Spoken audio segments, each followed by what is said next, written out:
এবার নারীদের নিয়ে আপত্তিকর একটি পোস্ট প্রকাশ হলো জামাত আমির ডাক্তার শফিকুর রহমানের এক্স অ্যাকাউন্টে, যেখানে শ্রমজীবী নারীদের কাজকে পতিতাবৃত্তির সাথে তুলনা করা হয়েছে।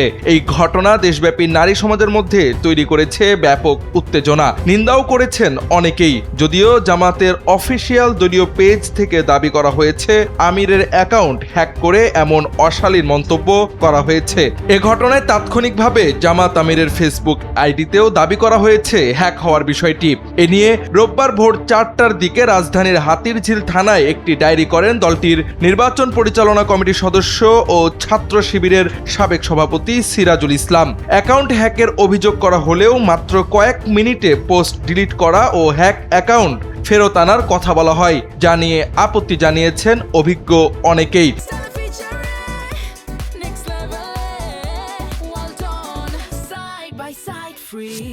সাইবার এক্সপার্ট আব্দুল্লাহ আল ইমরান এক ফেসবুক পোস্টে লিখেছেন, কোনো সোশ্যাল মিডিয়া অ্যাকাউন্ট হ্যাক হয়ে হ্যাকারের কন্ট্রোলে থাকলে মাত্র 3-4 মিনিটে উদ্ধার করা সম্ভব না। হ্যাক হয়ে গেলে 2 ফ্যাক্টর বাইপাস, আইডেন্টিটি কনফার্মেশন সহ বহু স্টেপ পার হতে 24 থেকে 48 ঘন্টা, অনেক সময় আরও বেশি সময় নেয়। কিছু ক্ষেত্রে কয়েক ঘন্টায় সম্ভব। তবে হ্যাক হওয়ার পরে যেখানে কোনো নিয়ন্ত্রণই নেই, সেখানে মাত্র 3 থেকে 5 মিনিটেই রিকভারি সম্ভব না বলে মন্তব্য করেছেন তিনি। নারীদের নিয়ে জামাত আমিরের অ্যাকাউন্ট থেকে প্রকাশিত এমন অবমাননাকর বক্তব্যের জেরে বিক্ষোভ কর্মসূচির ঘোষণা দিয়েছে ছাত্রদল। শনিবার মধ্যরাতে ছাত্রদলের কেন্দ্রীয় সভাপতি রাকিবুল ইসলাম রাকিবের ভেরিফাইড ফেসবুক পোস্টে প্রতিবাদ ও বিক্ষোভ মিছিলের কর্মসূচি ঘোষণা করা হয়।